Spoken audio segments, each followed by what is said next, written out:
अब आज के इस वीडियो में विद्यार्थियों को पृष्ठीय क्षेत्रफल और आयतन से संबंधित मिश्रित महत्वपूर्ण प्रश्नों को हल करना सिखाया जाएगा। इस वीडियो में दिए गए प्रश्न दीर्घोत्तरीय प्रकार के हैं और इनका हल विद्यार्थी अवश्य सीखें ताकि उनको पूरा बेसिक कॉन्सेप्ट भी समझ में आए और साथ ही बड़े प्रश्नों को हल करने का तरीका भी समझ में आए। तो पहला प्रश्न विद्यार्थियों के सामने है, एक समकोण त्रिभुज जिसकी भुजाएं 3 सेंटीमीटर और 4 सेंटीमीटर है, कर्ण के अतिरिक्त, मतलब समकोण बनाने वाली दोनों भुजाएं हैं, उसे कर्ण के परितः घुमाया जाता है। इस प्रकार प्राप्त द्विशंकु के आयतन और पृष्ठीय क्षेत्रफल ज्ञात कीजिए। पाई का मान जो भी उपयुक्त लगे प्रयोग कीजिए। तो सबसे पहले तो किसी भी प्रश्न का फिगर बनना बहुत ज़रूरी होता है। तो यहाँ फिगर बनाने के लिए आपको क्या करना है, कहा गया इसको कर्ण के परितः घुमाया गया है। तो चूंकि इस कर्ण के परितः घुमाया गया है, इसलिए कर्ण को हम एक अक्ष मानते हुए एक सीधी रेखा इस प्रकार खींचते हैं और कर्ण का नाम हम रख देते हैं AC समकोण त्रिभुज में। ठीक है, और इसकी भुजाएं 3 और 4 हैं। तो देखिए हम एक समकोण त्रिभुज ऐसा बनाएंगे। ये देखिए हमने बना लिया एक समकोण त्रिभुज, ये कोण समकोण है और यह बिंदु हमारा B हो जाएगा। AB यहाँ पर 3 है और BC यहाँ पर 4 है। अब जब कह रहा है इसको कर्ण के परितः घुमाया जाता है, मतलब कर्ण के चारों ओर, कर्ण के दोनों सिरों को अगर फिक्स कर लिया जाए और इस B सिरे को पकड़कर घुमाया जाए तो इसका घूमने का स्तर कुछ इस प्रकार होगा, अर्थात ये ऐसे घूमेगा। अतः अगर इधर की ओर घूमते समय जब ये B सिरा इस तरफ आ जाए तो ये B डैश के रूप में हो जाएगा या B का प्रतिबिंब के रूप में हो जाएगा। तो इस प्रकार इसको जब हम बार बार घुमाएंगे तो हमें एक दोहरे शंकु की आकृति प्राप्त होगी। दोहरा शंकु कैसा, एक शंकु ऊपर और एक शंकु नीचे, और जब BB डैश को मिला देंगे तो ये दोनों का उभयनिष्ठ केंद्र हो जाएगा, दोनों शंकुओं के आधारों का उभयनिष्ठ केंद्र हो जाएगा। तो अब यहाँ पर ध्यान क्या देना है, हमको जरूरत क्या है, अगर इस केंद्र को हम O कहें तो हमें AO ऊंचाई की आवश्यकता है और CO ऊंचाई की आवश्यकता है, दोनों शंकुओं की ऊंचाई ज्ञात करने के लिए। इन शंकुओं में AB 3 सेंटीमीटर जो दी गई है, ये पहले शंकु की तिर्यक ऊंचाई है, और जो BC 4 सेंटीमीटर दी गई है, यह दूसरे शंकु की तिर्यक ऊंचाई है। पूछा क्या गया है, इस प्रकार प्राप्त द्विशंकु के आयतन और पृष्ठीय क्षेत्रफल ज्ञात कीजिए।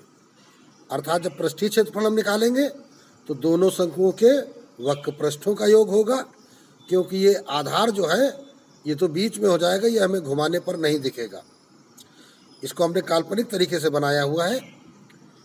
तो दोनों शंकुओं के वक्र पृष्ठों का योग हो जाएगा संपूर्ण पृष्ठीय क्षेत्रफल के लिए, और आयतन के लिए दोनों शंकुओं के आयतनों का योग होगा। चलिए प्रारंभ करते हैं इस प्रश्न को लगाना। प्रश्न संख्या 1 है, तो लिखेंगे प्रश्नानुसार आकृति का निर्माण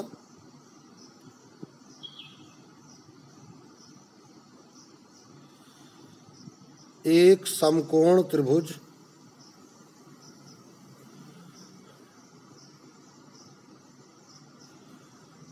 को उसके कर्ण के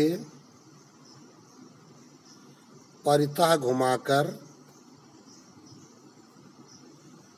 किया गया है। इस प्रकार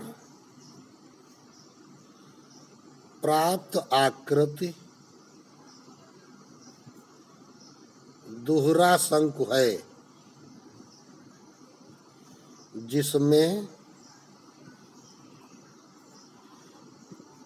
ऊपरी शंकु की तिर्यक ऊंचाई L बराबर 3 सेंटीमीटर तथा निचले शंकु की तिर्यक ऊंचाई L बराबर 4 सेंटीमीटर। तो इसको L1 कह दो, इसको L2 कह दो। चूंकि ये मापें एक समकोण त्रिभुज ABC में AB बराबर 3 सेंटीमीटर तथा BC बराबर 4 सेंटीमीटर हैं, तो समकोण त्रिभुज के समकोण बनाने वाली दो भुजाएं दी गई हैं, तो हम तीसरी भुजा कर्ण निकाल सकते हैं। इसलिए समकोण त्रिभुज ABC का कर्ण AC बराबर पाइथागोरस लगा दीजिए, √AB square plus BC square √3 square plus 4 square, तो ये बराबर हो गई 5 सेंटीमीटर। अब यहाँ पे हम लिखेंगे क्या,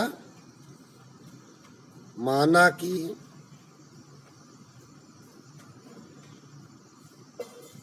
शंकुओं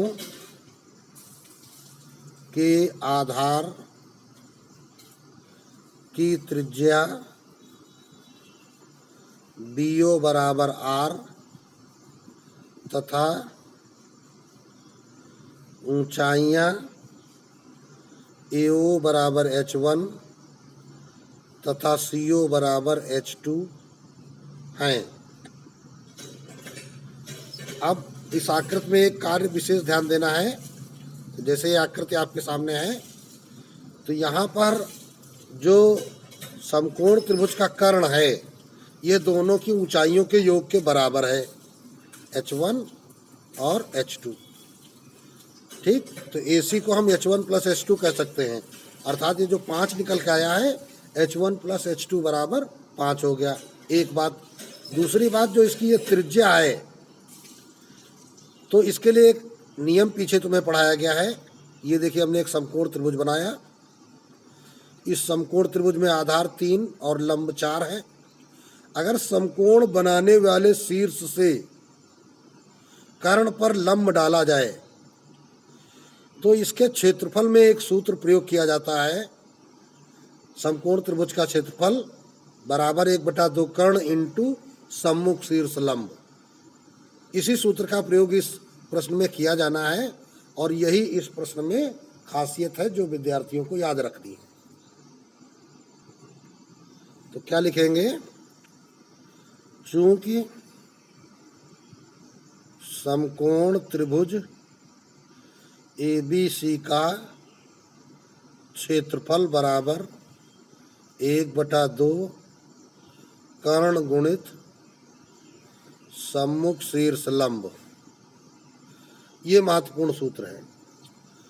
अब तो 1/2 कर्ण AC और सम्मुख शीर्ष लंब है BO। इधर आते हैं, इसके क्षेत्रफल के नीचे एक दूसरा सूत्र भी होता है, 1/2 आधार गुणित लंब या ऊंचाई त्रिभुज के क्षेत्रफल का। तो अब देखो, 1/2 कट जाएगा। आधार इसका क्या है, BC, लंब क्या है, AB बराबर AC इंटू BO। अब यहाँ पे मान रख दीजिए, BC 4, AB 3, AC 5 into BO। तो इस प्रकार हम BO निकाल सकते हैं, 4×12/5। तो BO क्या निकल आया, ये त्रिज्या R निकल आई। अतः दोहरे शंकु की त्रिज्या BO, जिसको हम R कहेंगे, ये 12.5 सेंटीमीटर आ गई। अतः दोहरे शंकु का आयतन आपको ज्ञात करना है, तो बराबर दोनों शंकुओं के आयतनों का योग। तो देखिए पहले शंकु के आयतन क्या होगा, ऊपरी जो शंकु है 1/3 पाई R स्क्वायर H1, नीचे वाले का 1/3 पाई R स्क्वायर H2। तो 1/3 पाई R स्क्वायर कॉमन हो गया, ब्रैकेट में बचा H1 प्लस H2। अब 1/3 पाई R कितना है, 12/5 का स्क्वायर, और H1 प्लस H2 कर्ण के बराबर था, तो ये हो गया कितना, 5। कारण लिख दो, चूंकि H1 प्लस H2 बराबर कर्ण AC। तो इस प्रकार ये जो आपका आंसर निकल के आ रहा है, तो बराबर, अब देखो 5 के स्क्वायर से 5 कट जाएंगे, तो 12 का स्क्वायर 144 बटे 3 पाई और इंटू 5/25, तो 25 कट जाएगा, 3 चक्कू 12, 3 अट्ठे 24 कट जाएगा, तो ये बराबर आपका आ गया 48/5 पाई घन सेंटीमीटर। तो ये निकल आया क्या, दोहरे शंकु का आयतन निकल आया। और दोहरे शंकु का पृष्ठीय क्षेत्रफल निकालना है, तो बराबर दोनों शंकुओं के वक्र पृष्ठों का योग। पहले शंकु के वक्र पृष्ठ क्या हो जाएगा, पाई RL, तो पाई R L1 कर दो, पाई R L2, तो पाई कॉमन हो गया, R भी कॉमन हो गया, L1 प्लस L2, तो पाई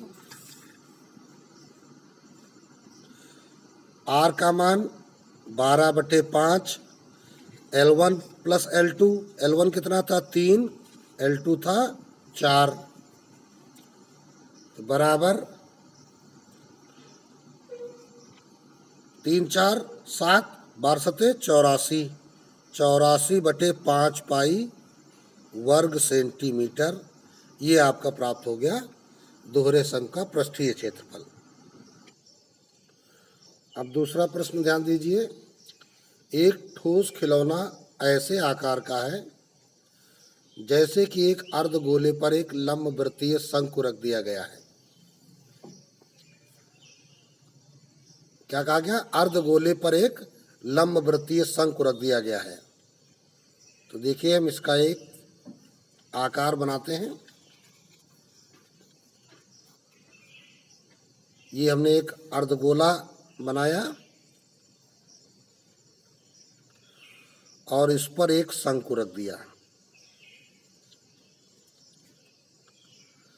ये अर्धगोले पर एक शंकु हो गया।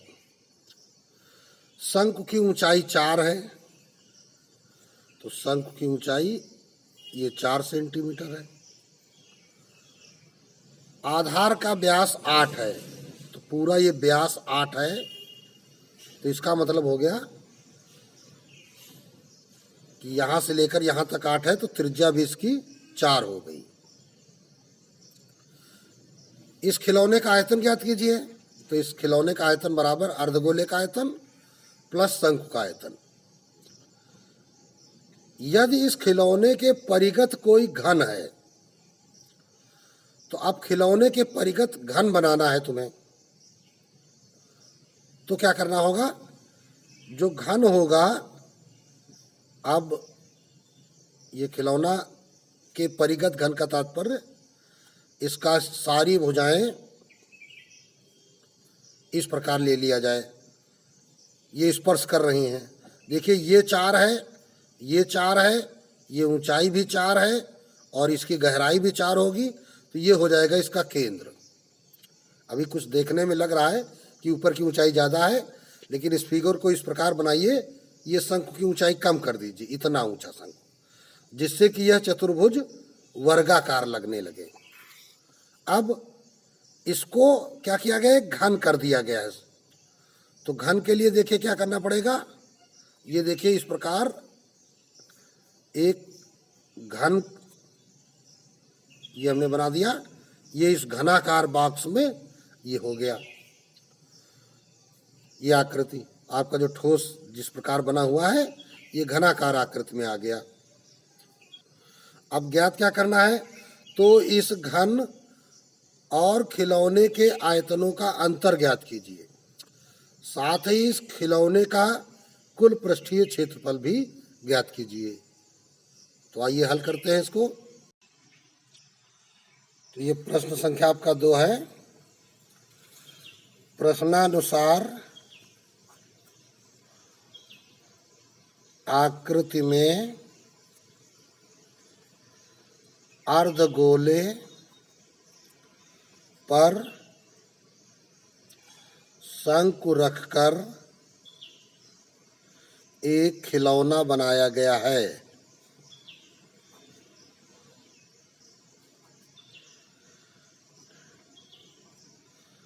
तथा शंकु की ऊंचाई h बराबर 4 सेंटीमीटर और आधार का व्यास बराबर 8 सेंटीमीटर, अतः आधार की त्रिज्या r बराबर 4 सेंटीमीटर। इसलिए खिलौने का आयतन बराबर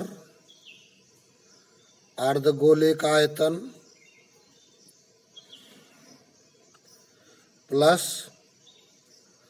शंकु का आयतन। अर्धगोले का आयतन 2/3 पाई r क्यूब, शंकु का आयतन 1/3 पाई r स्क्वायर h, तो बराबर 1/3 पाई r स्क्वायर कॉमन हो गया, बचा क्या 2r प्लस यहाँ पे 2 बचा, r स्क्वायर से r क्यूब से निकाला तो r बचा, प्लस 1/3 कॉमन हो चुका, पाई r स्क्वायर कॉमन हो चुका, h बचा, इतना बचा हुआ है, बराबर 1/3 पाई अभी ऐसा ही रहने दो, r स्क्वायर अर्थात 4 स्क्वायर ऑफ 2 × 4 प्लस h भी 4, तो 4 दूनी 8 4 12 और ये 4 स्क्वायर 16, 16 में 12 का गुणा कर दो तो बरछंग 72 या 16 × 12 लिख लो बटे 3 पाई, तो 3 चौको 12 कट जाएगा, तो बराबर आ गया 64 पाई घन सेंटीमीटर। फिर कहा गया था इस खिलौने के परिगत एक घन बनाया गया है। ये खिलौना जो है यहाँ पर इसके परिगत एक घन है, तो जो घन है इसकी अगर ऑर्डिनेट डैश डैश करके ये भुजाएं जो दिखा दी जाए तुमको पिछली वाली, तो ये कुछ इस प्रकार ऐसे दिखने लगेगा। तो ये खिलौना इस घन में कर दिया गया है, अर्थात चूंकि खिलौने के परिगत घन बनाया गया है, अतः बनाए गए घन की भुजा बराबर खिलौने का व्यास, जितना खिलौने का व्यास है ये उतना ही चौड़ा घन बना है, और घन की सभी भुजाएं क्या होती हैं, बराबर होती हैं। तो खिलौने का व्यास कितना है तुम्हारा, 8, तो घन की भुजा हो गई 8 सेंटीमीटर। तो अब क्या लिख देंगे, अतः घन का आयतन बराबर 8 क्यूब, तो 8 अठे 64 और 64 अठे 8 चौको 32, 8 छंग 48, 3 51, 512 घन सेंटीमीटर। अब इसके बाद पूछा गया है घन और खिलौने के आयतनों का अंतर। तो अब देखिए खिलौने का आयतन 64 पाई आया है, तो 64 पाई का मतलब क्या हो गया, पाई का मान अगर रखोगे यहाँ पर, अगर पाई का मान तुमने रख दिया 22/7, तो सरल करना पड़ेगा। तो हम लिखेंगे क्या, 512 ये ज़्यादा है, माइनस 64 इंटू पाई का मान 22/7। तो अब देखिए क्या करना पड़ेगा, 512 माइनस, अब 22 का गुणा 64 में कर लो, एक बॉक्स बनाते हैं यहाँ पे कर लेते हैं, 22 चौक 88 और 22 छक्का 132। अब 132 और 8 140, इसमें लगा दीजिए 7 का भाग, तो 7 दूनी 14, 0 में 0 बार जाएगा, 8 में 7 एकम 8 7 और 0.3 बचा, 7 चौक 28, फिर 2 बचा, 7 दूनी 14। तो अब इसको घटा देंगे 512 से इसमें, तो दशमलव के बाद 00 यहाँ रहेंगे, 10 में 2 गया 8, 9 में 4 गया 5, यहाँ 1 बचेगा, 1 में गया 0 और यहाँ 1 में 0 गया 1 और ये 5 में 2 गया 3, 310.58 घन सेंटीमीटर। ये आयतनों का अंतर आ गया। इसके बाद एक और प्रश्न पूछा गया था इसी में, खिलौने का पृष्ठीय क्षेत्रफल। तो पृष्ठीय क्षेत्रफल में क्या होगा, अर्धगोले का वक्र पृष्ठ, अर्धगोले का वक्र पृष्ठ प्लस शंकु का वक्र पृष्ठ, वक्र पृष्ठ। तो इस प्रकार हम निकाल सकते हैं खिलौने का पृष्ठीय क्षेत्रफल। तो चलिए अब देखते हैं, बराबर अर्धगोले का वक्र पृष्ठ क्या होता है, 2 पाई आर स्क्वायर, शंकु का पाई आर एल, तो पाई आर कॉमन हो गया, तो अंदर क्या बचा, 2r प्लस एल, एल माने शंकु की तिर्यक ऊंचाई। अब शंकु कैसा था, ध्यान दीजिए, इसकी त्रिज्या भी 4 थी और ऊंचाई भी 4 थी, तो कर्ण निकल आएगा 4√2, ये समकोण समद्विबाहु बन गया था। तो पाई का मान 22/7, आर का मान 4, 2r 2 गुणे 4 और एल है 4√2। चाहो तो यहाँ पर निकाल लो, एल बराबर √h² प्लस r स्क्वायर, तो √4² प्लस 4², तो 16 16 32, √32 क्या हो जाएगा, 4√2 हो जाएगा। तो बराबर जब आप इसे सरल करेंगे तो देखिए भाई, 22 चौक 88/7 और ये 4 दूनी 8 प्लस 4√2। अब यहाँ पर दशमलव के मान अगर रखना है तो 7 का इधर भाग लगा दीजिए और √2 का मान 1.414 होता है, वैल्यू रखकर सरल कर लीजिए, या तो फिर इसको ऐसे ही लिख दीजिए वर्ग सेंटीमीटर। तो ये प्रश्न आपका दूसरा कंप्लीट हो जाता है। अब देखिए तीसरा प्रश्न, किसी महीने के 15 दिनों में एक नदी की घाटी में 10 सेंटीमीटर वर्षा हुई।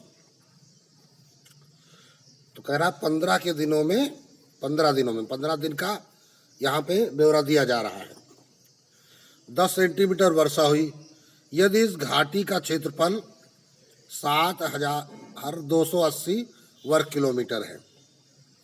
तो दर्शाइए कि कुल वर्षा लगभग 3 नदियों के सामान्य पानी के योग के समतुल्य थी, जबकि प्रत्येक नदी 1072 किलोमीटर लंबी, 750 मीटर चौड़ी और 3 मीटर गहरी है। तो इसका मूल लॉजिक क्या है कि मान लीजिए कोई घाटी है, इसकी ज़मीन का क्षेत्रफल 7280 वर्ग किलोमीटर है, अर्थात किलोमीटर स्क्वायर है, और यहाँ 10 सेंटीमीटर बारिश हुई है इस पूरी घाटी में 15 दिनों में।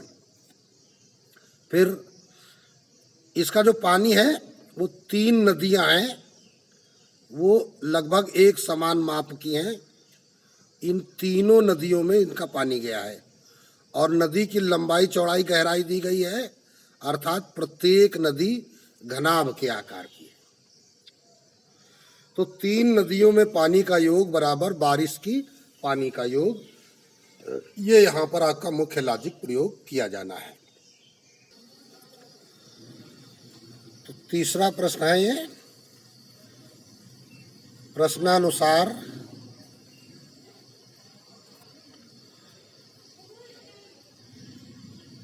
घाटी का क्षेत्रफल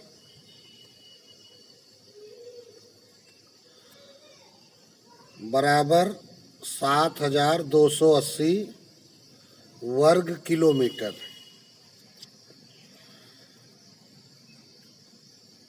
पंद्रह दिनों में हुई बारिश बराबर 10 सेंटीमीटर।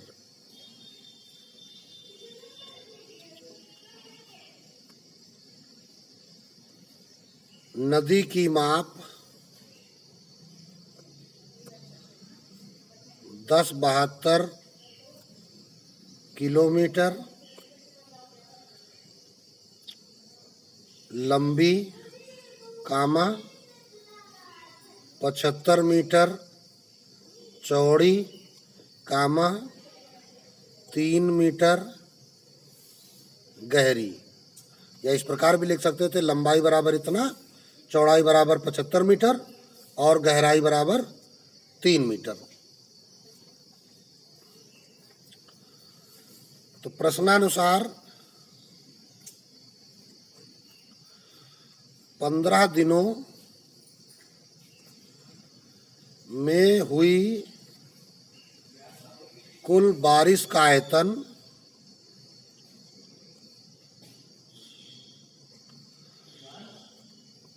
बराबर 3 नदियों में पानी का आयतन। और यहाँ एक शब्द प्रयोग किया गया था कि नदियों के पानी के योग के समतुल्य हैं।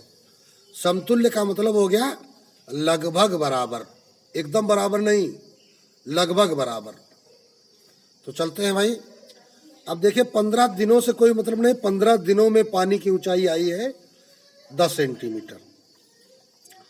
यहाँ सेंटीमीटर, यहाँ किलोमीटर, यहाँ मीटर, ये इस प्रश्न में महत्वपूर्ण ध्यान देने योग्य बात है। सारी इकाइयाँ एक जैसी होनी चाहिए।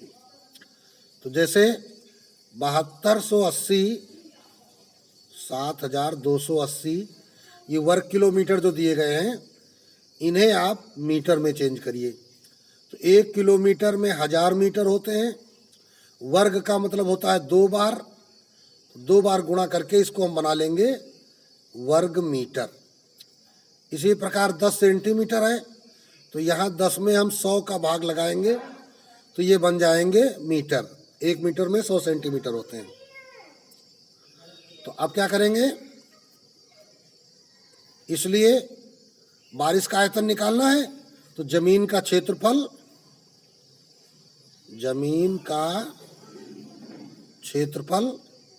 इनटू पानी की ऊंचाई बराबर 3। अब देखो नदी की लंबाई 1072, चौड़ाई 75 और गहराई 3। इधर आते हैं, जमीन का क्षेत्रफल कितना है 72 80 इंटू 1000 का गुणा 2 बार हुआ है, तो 1000 इंटू 1000 इंटू ऊंचाई 10/100 बराबर। इधर भी एक बात ध्यान रखना है कि ये 1072 किलोमीटर है लंबाई, तो इसको भी मीटर बनाना पड़ेगा। तो यहाँ पर हम गुणित 1000 और लिख देते हैं। तो 3 गुणित 1072 इंटू 75 इंटू 3 इंटू 1000। तो यहाँ पर क्या किया, 1 0 कटा, ये 0 इससे कट गया। ये 1000 सीधे काट सकते हो, दोनों पक्षों में गुणा की अवस्था में है। अब इधर की वैल्यू क्या बची, 72 80 और 100 का गुणा हो जाएगा 00। अब इधर आते हैं, इनका गुणा करते हैं। जब इनका आपस में गुणा करेंगे तो 3 त्रिको 9, 9 पना 45 और 9 सते 63, 4 67 गुणित 1072। अब इनका आपस में गुणा कर लेते हैं। तो जब इनका आपस में गुणा करते हैं तो ये आता है 72 36 00। इधर आया 72 80 00। ये आ गया घन मीटर, ये भी आ गया घन मीटर। तो अब देखो, अगर समतुल्य मान देखा जाएगा तो इकाई, दहाई, सैकड़ा, हजार, 10,000, लाख, ये 7,28,000 घन मीटर और ये 7,23,600 घन मीटर। तो यह मान बराबर हैं। तो अब लिखेंगे क्या, चूंकि दोनों पक्षों में पानी का आयतन लगभग समान है, अतः कहा जा सकता है